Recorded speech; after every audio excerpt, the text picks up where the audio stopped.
Hai hai, kali ini saya akan menjelaskan materi kimia di kelas 12 semester 1, yaitu bab sifat koligatif larutan. Nah, apa itu sifat koligatif larutan? Sifat koligatif larutan itu merupakan sifat larutan yang hanya dipengaruhi oleh jumlah partikel zat terlarut. Nah, apa di sini jumlah partikel itu? Jadi kalian ini sudah mengenal istilah mol, molaritas. Nah, dua hal itu merupakan salah satu dari bagian konsentrasi. Jadi jumlah partikel di sini bisa dikatakan sebagai konsentrasi suatu zat terlarut. Nah, misal di sini saya punya larutan garam. Jadi ada air yang sudah saya campur dengan garam, kemudian saya aduk. Nah, ini kan dinamakan sebagai larutan garam. Aslinya, suatu larutan itu dapat dibedakan menjadi dua komponen. Yang pertama adalah zat terlarut, jadi zat yang akan dilarutkan ke dalam medium pelarutnya. Kemudian yang kedua adalah pelarutnya. Jadi di sini adalah zat yang melarutkan. Kalau saya memasukkan garam ke dalam air, berarti jelas yang berfungsi sebagai zat terlarutnya dalam hal ini adalah garam atau NaCl. Kemudian pelarutnya itu adalah air. Jadi nanti di dalam koligatif larutan kita harus bisa mengidentifikasi siapa yang bertindak sebagai zat terlarut, siapa yang bertindak sebagai pelarut. Nah, nanti ada 4 jenis sifat koligatif larutan yang akan kita pelajari. Yang pertama adalah penurunan tekanan uap, kemudian kenaikan titik didih, penurunan titik beku, dan yang terakhir adalah tekanan osmotik. Nah, untuk memudahkan mengingat simbol dari masing-masing sifat koligatif larutan di sini kan ada kata penurunan maupun kenaikan ya. Nah, ketika ada penurunan atau kenaikan, berarti nanti dia akan disimbolkan dengan delta. Kemudian tekanan, karena tekanan itu bahasa Inggrisnya adalah pressure, sehingga nanti di sini simbolnya adalah delta P. Kemudian kenaikan titik didih. Nah, titik didih maupun titik beku itu kan kaitannya dengan suhu, di mana suhu itu adalah suatu temperatur. Makanya di sini ada simbol T. Kemudian kenapa titik didih itu B? B ini dari kata boil, sedangkan F itu dari kata freeze. Nah, sebelum kita masuk ke inti dari sifat koligatif larutan, ada baiknya kita mengetahui mengenai diagram fase atau diagram PT di sini. PT di sini P-nya adalah tekanan pressure, T-nya adalah temperatur atau suhu. Ini ya. Ini P, ini T. Nah, di dalam diagram PT di sini kita harus bisa memperhatikan hal-hal yang harus kita ketahui. Jadi yang berada di sebelah kiri ini adalah fase ketika berwujud padat, kemudian yang tengah di sini ketika berwujud cair, kemudian yang sebelah kanan di sini adalah wujud ketika gas. Nah, di sini kalau kita lihat ada garis BC dari B ke C. Nah, itu dikatakan sebagai garis didih. Nah, kenapa bisa garis didih? Jadi D ini itu merupakan titik ketika berwujud padat. Kemudian B ini titik ketika dia berwujud cair. Sedangkan C ini adalah titik ketika dia berwujud gas. Nah, tadi garis B ke C kan? B ini adalah titik ketika cair, kemudian C itu adalah titik ketika gas. Dari cair ke gas itu adalah proses menguap atau mendidih ya. Sehingga di sini dikatakan sebagai garis didih.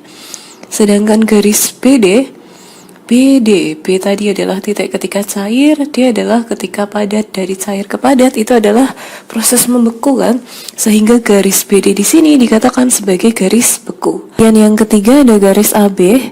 Nah, khusus untuk AB di sini, jadi A di sini tadi kan kalau saya bilang di awal titik padat itu adalah titik ketika D ya.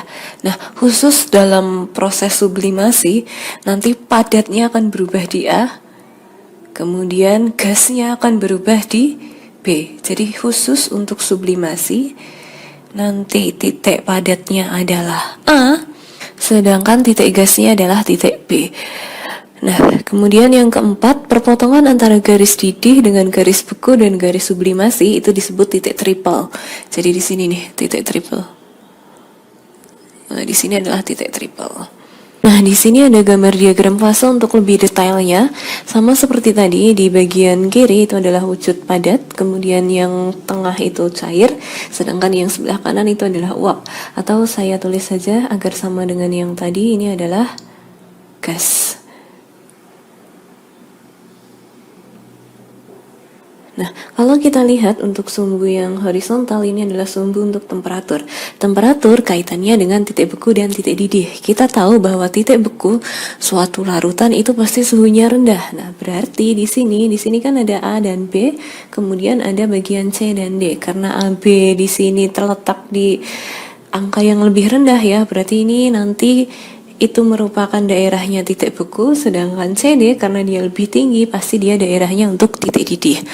Nah, kalau kita lihat di diagram ini itu ada dua garis, ada garis yang berwarna hitam ini, kemudian ada garis yang berwarna hijau. Untuk yang berwarna hitam atau yang lebih dalam ya posisinya, ini adalah garis untuk suatu pelarut, sedangkan yang lebih luar atau yang berwarna hijau ini miliknya larutan. Jadi kita harus bisa membedakan proses-proses yang ada, kapan dia untuk pelarut, kapan untuk larutan. Sehingga silahkan diingat-ingat, yang lebih dalam pelarut, yang lebih luar larutan. Kita akan mulai dari titik-titiknya terlebih dahulu.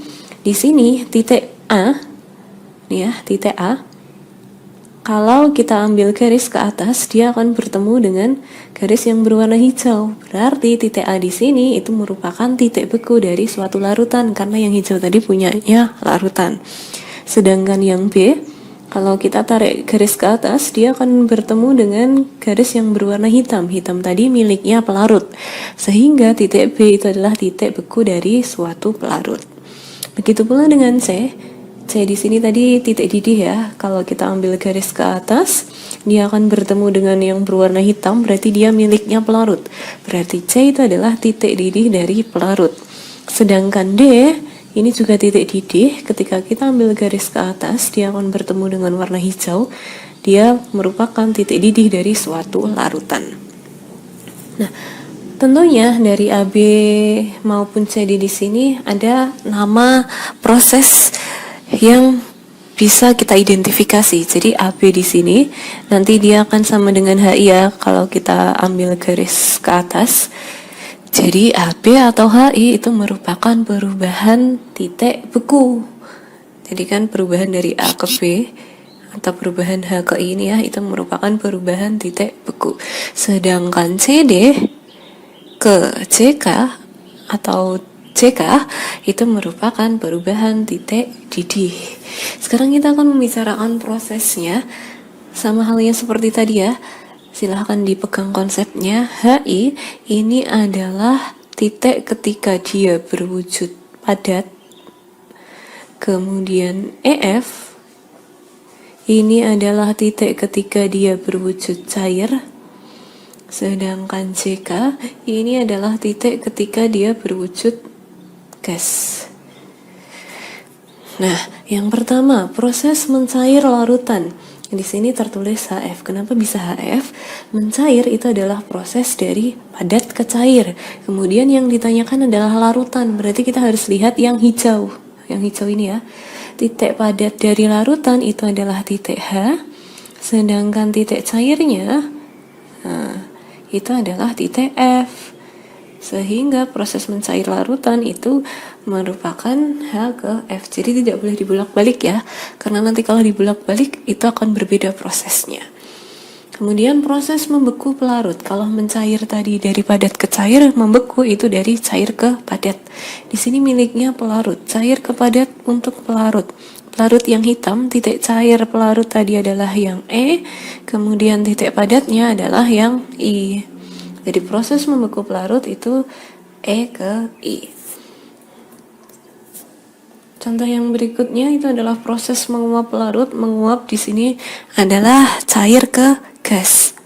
Titik cair pelarut itu yang E, sedangkan titik gas dari pelarut adalah C. Jadi proses menguap pelarut itu proses dari E ke C. Jadi nanti ada proses-proses lainnya, tinggal diidentifikasi saja, tidak begitu susah. Kemudian, nah sebelum kita masuk ke inti dari sifat koligatif larutan, baik untuk penurunan tekanan uap, penurunan titik beku, maupun kenaikan titik didih, ada hal yang perlu kita pelajari terlebih dahulu. Ini adalah dasarnya, kita akan mengenal istilah molalitas, atau yang disimbolkan dengan M kecil. Kalau dulu, kelas 10-11 itu kita mengenal molaritas menggunakan R, yang simbolnya M besar. Sekarang di kelas 12, untuk sifat koligatif larutan, kita menggunakan L, molalitas atau M kecil. Apa itu molalitas? Molalitas atau kemolalan itu menyatakan jumlah mol atau NZ terlarut dalam 1 kg atau 1000 gram dari pelarut. Ada rumus yang harus kita ketahui. Jadi M itu sama dengan N per P. Jadi molal sama dengan mol per berat pelarutnya ya. Tapi di sini nanti dalam kilo, atau jadi mol itu karena bisa dijabarkan menjadi massa per mr, jadi dia bisa saja M sama dengan massa per mr kali 1 per P. Nah, ini untuk pelarut yang satuannya kilogram, karena nanti kalau dia satuannya gram, kita tinggal rubah saja, sesuaikan rumusnya, tidak ada masalah. Nah, dengan M itu molalitas, massa itu ya massanya Z terlarut, tapi N di sini adalah jumlah mol, kemudian P adalah massa pelarut tapi dalam satuan kilogram. Nah, jika massa pelarutnya dinyatakan dalam gram, tidak usah bingung, nanti kita akan menggunakan rumus molal sama dengan mol dikali 1000 per P. Atau nanti kalau molnya belum diketahui, berarti kita jabar rumus saja, berarti M sama dengan massa per mr dikali 1000 per P.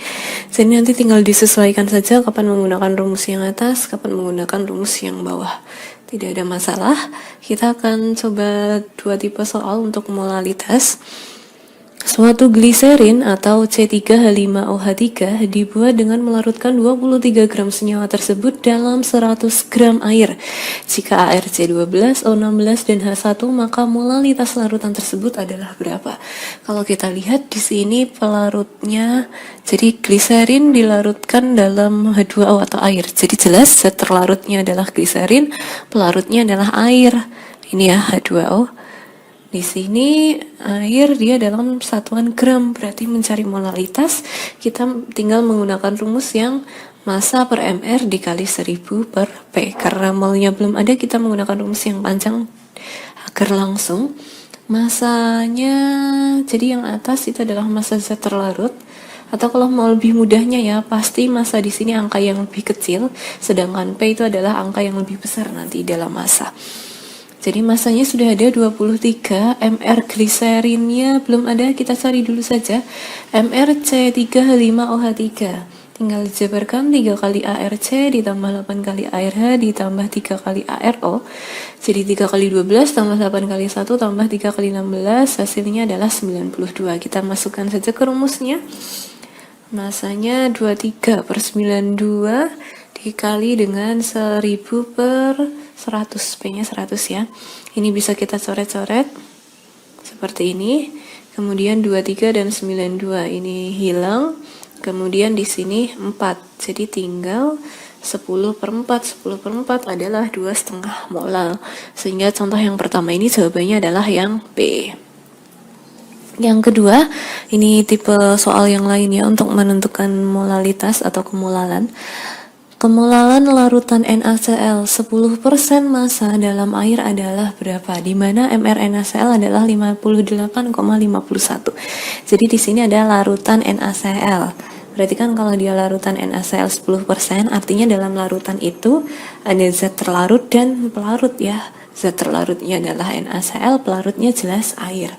Artinya kalau ada NaCl 10%, 10%-nya itu miliknya NaCl, sedangkan sisanya itu miliknya air.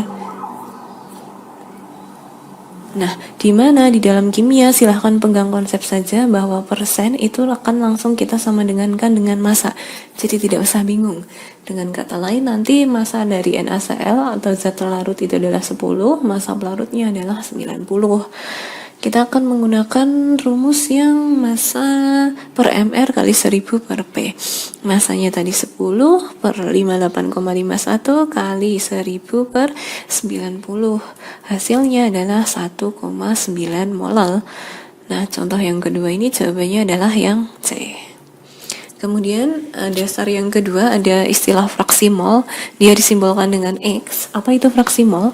Fraksi mol di sini menyatakan perbandingan jumlah mol zat terlarut atau pelarut terhadap jumlah mol larutan atau mol total. Jadi misal di sini jika jumlah mol dari pelarut itu disimbolkan dengan Na, kemudian jumlah mol zat terlarut itu disimbolkan dengan Np, maka fraksi molnya seperti ini. Jadi kalau ditanyakan Xa, berarti nanti yang atas di sini adalah Na. Tapi kalau ditanyakan XB, berarti yang atas di sini adalah NB. Kalau yang bawah tetap di sini adalah total, jadi Na plus NB, di sini juga Na plus NB. Nah, jumlah fraksi mol pelarut dan zat terlarut itu selalu 1. Artinya nanti nilai fraksi mol tidak mungkin lebih dari 1. Karena Xa tambah Xb itu sama dengan 1. Di sini dia tidak ada satuan ya, karena kan yang atas satuannya mol, yang bawah juga mol. Coret-coret, dia tidak akan punya satuan. Contoh soalnya, nah ada 2 ya nanti. Yang pertama, hitung fraksi mol urea dalam larutan urea 20%, di mana mR urea adalah 60. Berarti kan sama seperti tadi ya, dalam 100 gram larutan urea, karena tadi saya minta persen langsung disama dengan gram, artinya kan ada 20 gram urea dan 80 gram air. Di sini yang ditanyakan adalah fraksi mol urea, berarti X urea. Berarti X urea itu sama dengan mol urea per mol urea ditambah mol air. Karena molnya belum ada, kita coba rumus lagi saja. Dimana mol itu kan rumusnya adalah massa per mR. Jadi massa per mR urea per massa per mR urea ditambah massa per mR air. Massa urea sudah ada 20, mR urea sudah ada 60, massa air sudah ada 80, mR air kita harus ingat ya, jadi tidak akan diketahui untuk mR air itu nanti mR-nya selalu 18. Jadi ini 20 per 60 per 20 per 60 ditambah 80 per 18. 20 per 60 itu sepertiga ya, 0,33 per 0,33 ditambah 4,44, berarti kan 0,33 per 4,77 hasilnya adalah 0,069. Itu contoh tipe pertama untuk fraksi mol. Kemudian contoh yang kedua, fraksi mol suatu larutan metanol CH3OH dalam air adalah 0,5. Pertanyaannya, konsentrasi metanol dalam larutan ini dinyatakan dalam persen berat adalah berapa? Berarti kan di sini fraksi mol metanol, berarti kan jelas X metanol itu adalah mol metanol per mol metanol ditambah mol air. Tadi kan fraksi mol metanolnya adalah 0,5, atau 0,5 itu bisa saya rubah menjadi 5 per 10 kan. 5 per 10 di sini bisa disederhanakan menjadi 1 per 2. Berarti kan dengan kata lain 1 ini adalah molnya metanol, sedangkan 2 itu adalah penjumlahan dari mol metanol dan mol air. Tadi kan mol metanol itu adalah 1 mol. Kemudian mol totalnya adalah 2 kan. Metanolnya itu 1, berarti airnya berapa? Ya jelas airnya itu juga 1 agar totalnya menjadi 2. Nah, kita akan mencari massa metanol dulu untuk bisa menentukan konsentrasi metanol dalam persen berat. Massa itu rumusnya adalah mol dikali mR. Molnya 1, mR-nya kita tinggal hitung saja, harusnya sudah hafal sih. ARC itu selalu 12, H selalu 1, O selalu 16. Nanti tinggal dihitung saja.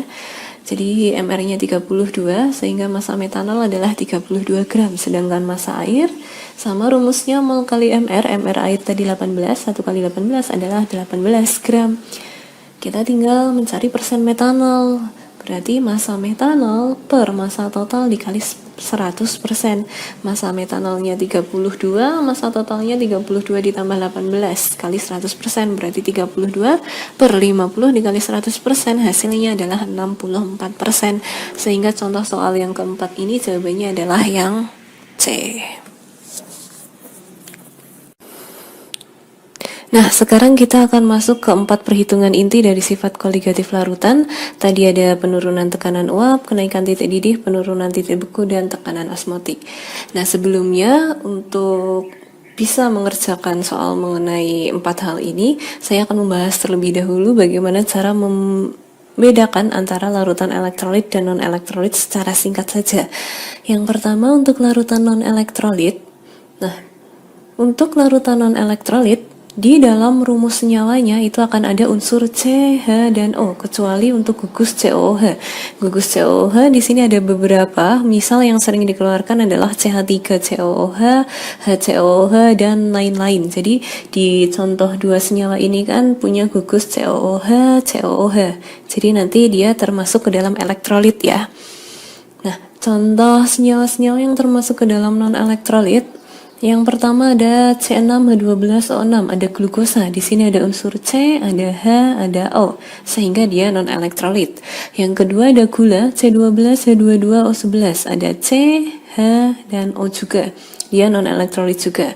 Kemudian ada urea. Urea di sini ada unsur C, O, N, dan H.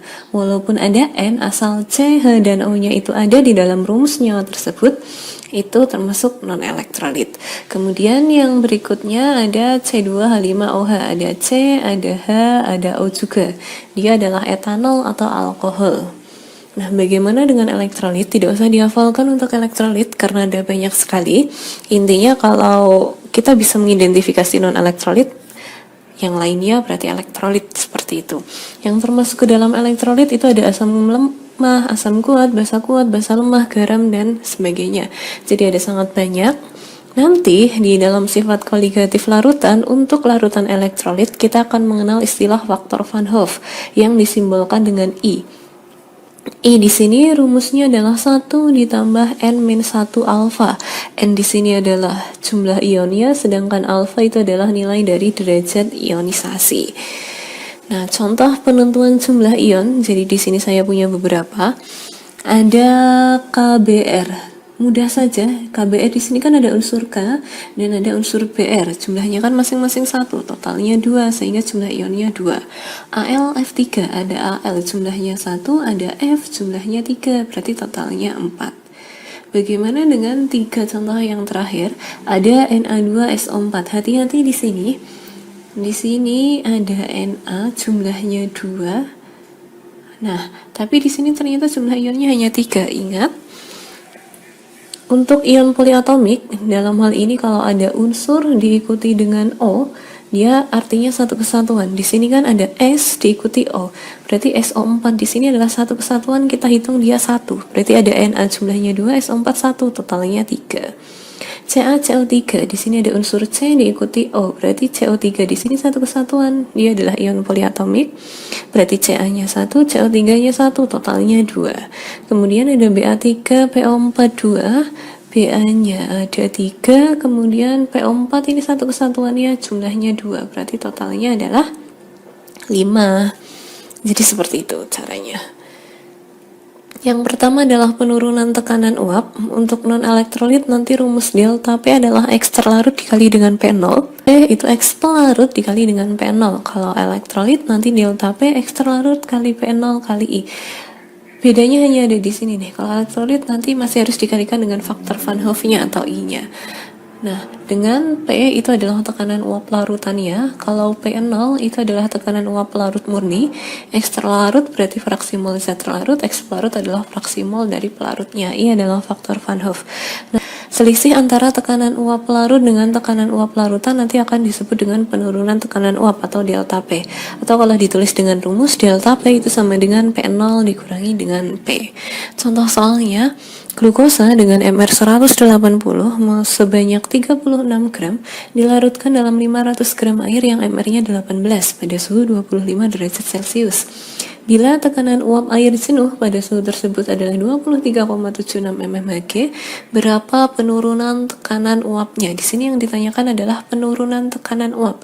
Ada kata-kata penurunan, berarti yang ditanyakan adalah delta P. Tapi kita harus bisa mengidentifikasi dalam suatu soal itu, apakah dia elektrolit atau non-elektrolit. Di sini zat terlarutnya adalah glukosa. Glukosa itu non-elektrolit, sehingga kita cukup menggunakan rumus delta P sama dengan X terlarut dikali dengan P0. Saya tulis Ne ya, non-elektrolit. Nah, X terlarutnya berarti fraksi mol dari glukosa. Belum ada nilainya, kita jabarkan rumus. Berarti delta P itu adalah mol glukosa per mol glukosa ditambah mol air dikali dengan P0. Ternyata molnya pun belum ada di data, sehingga kita jabarkan saja agar langsung menghitungnya. Berarti massa per mR glukosa per massa per mR glukosa ditambah massa per mR air dikali dengan P0. Massa glukosa sudah ada 36, mR-nya sudah ada 180, massa air sudah ada 500, mR air sudah ada 18, P0-nya ini ya 23,76. Tinggal dimasukkan saja 36 per 180 per 36 per 180 ditambah 500 per 18 dikali 23,76. Berarti 0,2 per 0,2 tambah 27,7 kali 23,76 itu 0,2 per 27,9 dikali 23,76, hasilnya adalah 0,17 mmHg. Sehingga soal ini jawabannya adalah pilihan yang B. Kemudian yang kedua ada kenaikan titik didih. Untuk non-elektrolit, delta Tp itu rumusnya adalah Kb dikali dengan M. Sedangkan elektrolit sama, tapi kita masih mengalihkan dengan I atau faktor Van Hoff-nya itu. Nanti rumusnya kalau ditanyakan titik didih, Tp itu sama dengan Tp0 ditambah dengan delta Tp. Delta Tb adalah kenaikan titik didih, Tb adalah titik didih larutan, Tb0 adalah titik didih pelarut murni, M adalah molalitas, I adalah faktor Van Hoff-nya. Contoh soalnya, ke dalam 250 gram air dilarutkan 17,4 gram K2SO4. Jika Kb-nya 0,52 derajat Celcius per molal dan mR K2SO4 adalah 174, maka titik didih larutan tersebut adalah berapa? Ini yang ditanyakan titik didih. Berarti yang ditanyakan aslinya adalah Tb. Ingat nanti untuk titik didih maupun titik beku, jika belum ada nilai deltanya, belum ada nilai delta Tb atau delta Tf-nya, kita harus mencari nilai deltanya itu terlebih dahulu. Tapi kita identifikasi dulu ya. Di sini ada K2SO4. Apakah dia elektrolit atau non-elektrolit? K2SO4 karena tidak ada C, H, dan O, dia adalah elektrolit. Berarti kita mencari delta Tb-nya menggunakan rumus Kb kali M kali I. Kb adalah tetapan ya. Di sini sudah ada. M molalitasnya belum ada, berarti saya akan jabarkan rumus M-nya. Sedangkan I, jadi gini, untuk I, jika di dalam soal itu tidak ada nilai derajat ionisasinya, nanti nilai I itu akan sama dengan nilai jumlah ionnya. Berarti Kb kali massa per mR kali 1000 per P kali I. Kb-nya 0,52, massanya ada 17,4 per 174 kali 1000 per 250. Kenapa I-nya bisa 3? Tadi ya, kalau tidak ada derajat ionisasi, kita tinggal hitung jumlah ionnya saja. Ada K, jumlahnya 2. Kemudian ingat, S diikuti O, berarti dia satu kesatuan, jumlahnya 1. Totalnya adalah 3. Berarti kan ini coret, ini adalah 4 ya.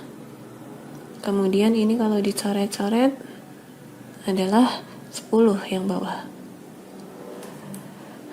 Hasilnya adalah 0,62. Itu baru nilai delta Tb-nya. Mencari Tb kalau menggunakan rumus Tb sama dengan Tb0 ditambah dengan delta Tb. Tb0 adalah titik didih pelarut murni. Air itu mendidih pada suhu 100. 100 ditambah 0,62 adalah 100,62, sehingga nomor ini, contoh soal ini jawabannya adalah D. Atau kalau mau lebih mudahnya ya, tanpa menggunakan rumus, kalau pelarutnya jelas air, diketahui delta Tb, mencari Tb tinggal ditambahkan dengan 100. Jadi tidak usah menggunakan rumus, aslinya tidak masalah. Lanjut, berikutnya adalah penurunan titik beku. Untuk non-elektrolit rumusnya delta Tf adalah Kf kali M, sedangkan elektrolit delta Tf adalah Kf kali M kali I.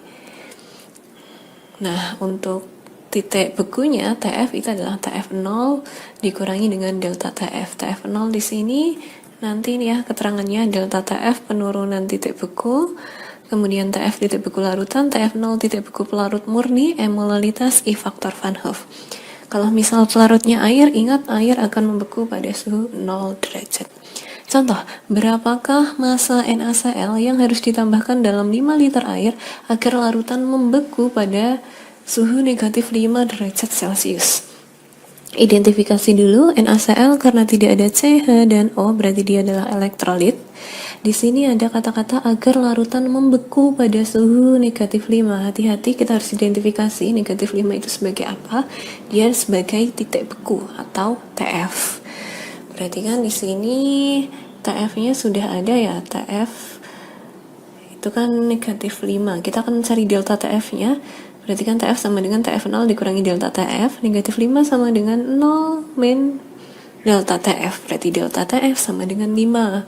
Atau gini saja, kayak yang titik didih tadi. Titik didih tadi kan kalau misal diketahui delta TB, ditanyakan TB tinggal ditambahkan dengan 100. Kalau untuk titik beku, misal diketahui delta TF, mencari TF itu tinggal ditambahkan negatif. Nah, kalau ini kan kebalikannya, diketahui TF, berarti kan ada tanda negatif 5, mencari delta TF, hilangkan saja tanda negatifnya. Jadi delta TF-nya adalah 5. Delta TF sendiri untuk elektrolit adalah KF kali M kali I. Sini nilai molalitasnya belum ada, berarti saya akan jabarkan rumusnya. Di sini kan karena pelarutnya dalam satuan liter, ingat liter itu nanti akan setara dengan kilogram. Kalau kita menggunakan rumus massa jenis, nanti kalau mililiter dia akan setara dengan gram. Karena pelarutnya air ya. Berarti di sini delta TF sama dengan KF kali massa per mR kali 1 per P kali I. Berarti 5 sama dengan 1,86 kali massa per 58,5 kali 1 per 5 kali 2. Kenapa I-nya 2? Di sini tadi kan tidak ada derajat ionisasinya, sehingga I sama dengan jumlah ion. NaCl ada Na jumlahnya 1, Cl jumlahnya 1, totalnya adalah 2. Sehingga massa sama dengan 5 kali 58,5 kali 5 per 1,86 kali 2. Hasilnya adalah 393,2 gram. Sehingga jawabannya adalah yang C. 4 ada tekanan osmotik. Untuk non-elektrolit, rumus Pi adalah MRT, sedangkan elektrolit Pi adalah MRTI. Nanti M di sini adalah molaritas. Kalau nilai molaritasnya belum ada, kita bisa jabar rumus. M sama dengan mol per volume dalam satuan liter. Atau kalau nanti volumenya diketahui dalam mililiter, kita bisa menggunakan rumus massa per mR kali 1000 per volume dalam satuan mililiter. Dengan Pi adalah tekanan osmotik, V adalah volume larutan, nanti bisa menggunakan yang liter atau mili, sesuaikan konteksnya saja. N adalah jumlah mol zat terlarut, T adalah suhu absolut larutan dalam satuan Kelvin.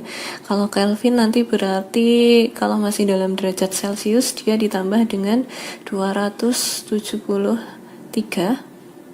R adalah tetapan gas yang aslinya nilainya adalah 0,08205 liter atm mol min 1 Kelvin min 1. Tapi biasanya ini dipangkas sih, hanya sampai sini, jadi cukup 0,082 saja. I adalah faktor Van Hoff. Contohnya, pada suhu 27 derajat Celcius, sukrosa C12C22O11 dengan MR 342 sebanyak 17,1 gram dilarutkan dalam air hingga volumenya 500 ml. Jika R adalah 0,082, tekanan osmotik larutan yang terjadi sebesar berapa? Di situ ada sukrosa, ada unsur C, H, dan O, berarti dia jelas non-elektrolit. Mencari P, rumusnya adalah MRT. M molaritasnya belum ada karena di sini volumenya dalam mililiter, berarti saya coba rumus P sama dengan massa per mR kali 1000 per volume kali R kali T. Berarti 17,1 per 342 kali 1000 per 500 kali 0,082. Suhunya di sini adalah 27 derajat Celcius. Saya rubah ke Kelvin, berarti saya tambah 273. Berarti 0,1 kali 0,082 kali 300, hasilnya adalah 2,4 atm. Jawabannya adalah yang B. Nah, itu adalah 4 sifat koligatif larutan beserta contohnya. Terakhir di sini adalah penerapan sifat koligatif larutan. Jadi kan ada 4 ya, penurunan tekanan uap, kemudian ada kenaikan titik didih, ada tekanan osmotik, dan ada penurunan titik beku. Ini silahkan dihafalkan. Jadi untuk penurunan tekanan uap di sini ada tingginya kadar garam di laut mati. Biasanya kata kuncinya di laut mati ini. Kemudian ada pembuatan kolam renang apung, kemudian ada mendapatkan benzina murni. Kalau penerapan kenaikan titik didih ada penyulingan minyak bumi, penyulingan gula. Jadi penyulingan itu adalah kenaikan titik didih. Kemudian menambahkan bumbu setelah air mendidih saat memasak. Kemudian menambahkan garam saat memasak, kemudian pengukuran massa molar. Untuk penerapan penurunan titik beku, ada penggunaan garam dapur untuk mencairkan salju, kemudian penambahan etilen glikol pada radiator mobil, penggunaan garam dapur dalam pembuatan es putar, kemudian anti beku pada tubuh hewan. Biasanya sih kalau ada kaitannya dengan dingin-dingin, itu adalah penurunan titik beku. Untuk penerapan tekanan osmotik ada banyak.